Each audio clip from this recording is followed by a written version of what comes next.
Hey, what's going on, guys? Welcome back to another Big Boy Builds video. This is part 4 and I'll be showcasing a total of 12 builds this time around. 5 builds are normal sets while 7 have some type of weapon refinement. By the way, do not send me any builds at this time. I'll make an announcement on when I'll start taking them. Alright, Valiant, Seliph, Iceberg, Water Boost, Wrath, Threat Defense 2, and Deflect Magic 3 Sacred Seal. Some of you guys are probably thinking, wow, what is this meme build? I don't consider it a meme build because it is viable. Although Iceberg is kind of questionable. 30 resistance with Water Boost is still lower than his defense, therefore Bonfire will still be the better special to use. Also, the synergy with the weapon effect isn't there because Tearfing only works when he's low HP while Water Boost works when he has higher HP. But that might not matter too much, but let's say you give him Divine Tearfing, then the build becomes a bit more synergistic, but he still doesn't necessarily need Water Boost in order to survive versus Reinhardt and other mages. You can just keep Deflect Magic 3 Sacred Seal equipped and he will be able to tank those mages fine. Interesting set, but I'm not too sure how I feel about it.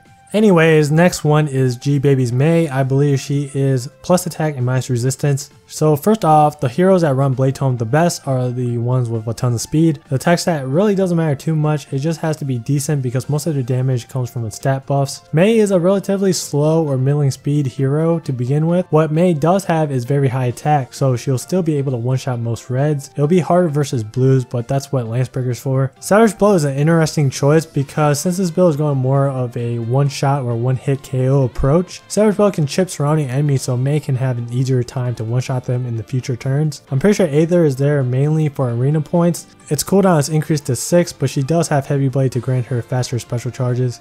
Next is Jericho's Lucina. This is sort of a cookie cutter set, but I want to showcase this build just to show you guys how to make the most out of non-optimal IVs. I believe this Lucina is plus HP and minus defense. Plus HP Lucina has 46 HP and with summoner support it goes up to 51, which is quite high and good enough to run HP based skills like Infantry Pulse and Panic Ploy. She has the normal fashion medic set which has amazing self-sustain, which also helps in keeping her health high enough to reuse Infantry Pulse and Panic Ploy over and over again in chain events like Tempest Trials. I mean, even without a boon in HP, she could still run this set fairly well, but it's still nice to see her HP reach past 50. Here is Quintessence Niles. I love seeing builds for Niles because the guy was real bad when the game first launched. He's actually a lot like Felicia, low attack and defense with high speed and resistance. These two heroes will just continue to get better as time goes on. But yeah, 50 attack for a plus 10 is terrible to look at. It's actually quite sad, but he does have defense ploy and that certainly helps increase his damage output. If you think about it, he essentially has 55 attack because defense ploy is almost guaranteed to activate. He has a role on both phases. He can tank and take out mages on the enemy phase, and on the player phase he can still be fairly decent at taking out non-distant counter melee enemies as long as he gets the defense ploy debuff off. Alright boys, this one is a treat. Rinto's plus attack minus speed Jagen. Most players would go the res tank build route on Jagen because his resistance is like his only good stat. Rinto is like, nah bro, let me get this boy Brave Lance plus. I said plus 10 Niles with 50 attack is I look at. This guy right here has 39 attack. However, if you do add up everything, Death Blow and Defense Ploy, then he'll basically have about 50 attack. Then when you add Home Cavalry buffs, it's about 56 attack.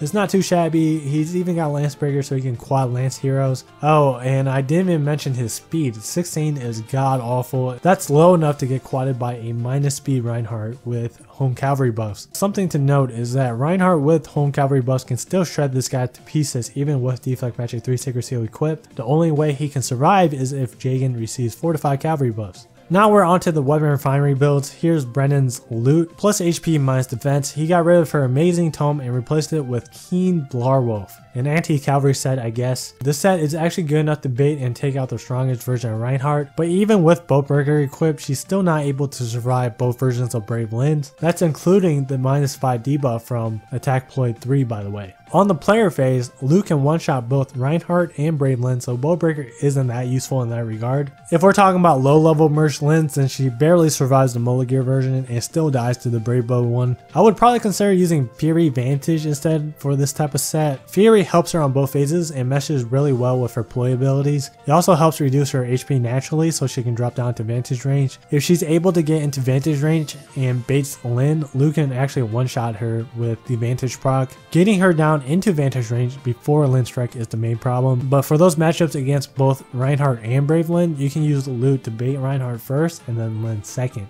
Next is IP cools PA Olivia. Nothing too out of the ordinary, but it kind of is for Olivia. It's got a little bit of everything. The support side from Dance and Drop Attack, the brawler side from Fury, Speed Seal, and the Speed Refinement, and then last but not least, there's the AoE debuff from Smoke Dagger.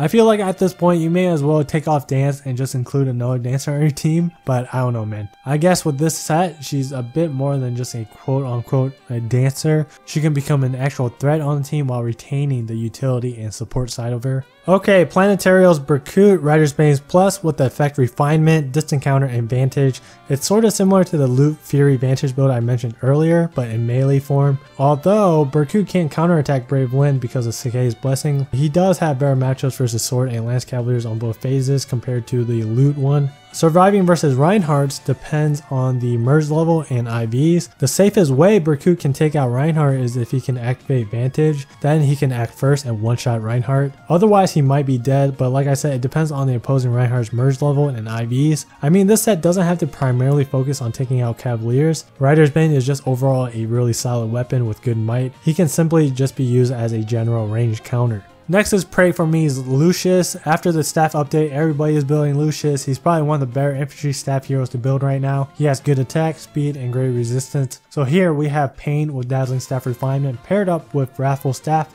to get maximum damage. Then there's a split between AoE healing and AoE damage with Breath of Life and Savage Blow 3 Sacred Seal. I kind of like it. Double Savage Blow with Pain is a bit over the top and unnecessary at times, but it's nice for memes. He gets a bit more flexibility with having both Breath of Life and Savage Blow. Miracle meshes nicely with Martyr, and if you are able to consistently use Breath of Life correctly, then you don't really need Heavenly Light. Up next is Rykterol's Faye. So back in Big Boy Builds 1, there was a Faye build from Whistle that's basically exactly like this one, except it didn't have Guard Bow, it has Slaying Bow instead. Now with Guard Bow, Faye is able to get triple distant defense because Guard Bow basically has built-in distant defense 3. Yeah, she can get plus 18 defense and resistance when attacked by a ranged enemy. She's able to bait and KO probably every single mage in the game besides the Raven Tome Triangle Depth ones. Even against the strongest version of Reinhardt, Faye still survives with about 20 HP. Archers on the other hand, she still has some problems with Brave Bow Archers.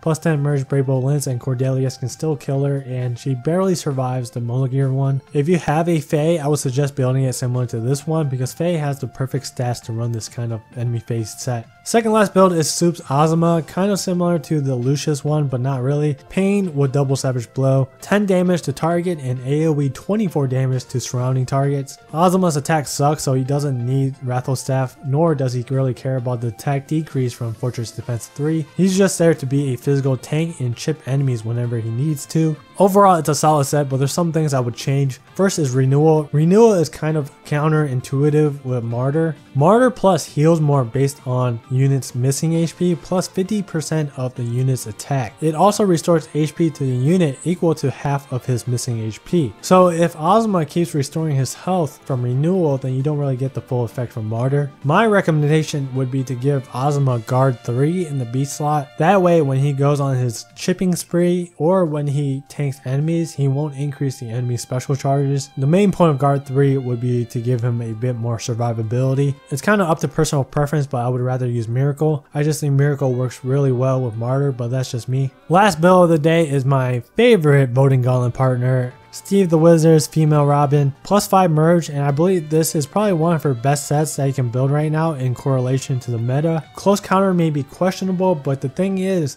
she doesn't actually need distant defense or triangle depth in order to survive the strongest Reinhardt or Brave Lynn, so that's probably why she has close counter. She also barely survives an attack from a plus 10 Blade Tome Lindy with plus 4 buffs. Dies to Nino, but there's really nothing you can do about that. There's not a lot to say about this build. Female Robin is a great anti-meta hero and continues to get better. Really nice dedication, but it's gonna be a while until you get that 10th Robin. Alright, so there was a lot of cool builds. Weapon Refinery came out near the end of the deadline, so there wasn't that many builds using the refinery mechanic. I'm planning on spicing things up. For the next one, I'm thinking about doing a themed version of Big Boy Builds, and what I mean by that is I want to restrict it to something specific. we are finally able to get at least 200 divine dues, so everyone has a chance to upgrade or evolve a legendary weapon. I want to make Big Boy Builds Part 5 revolve around that. I'm interested to see what builds players came up with the new legendary weapons. Like I said, I'm not taking any submissions at this time. I'll announce it at a later date, but you can start preparing for it right now. Anyways, hope you enjoyed this video, and if you did, don't forget to like this video. Consider subscribing if you want to see more Fire Emblem Heroes content. Thank you guys for watching, and I'll see you guys in the next video.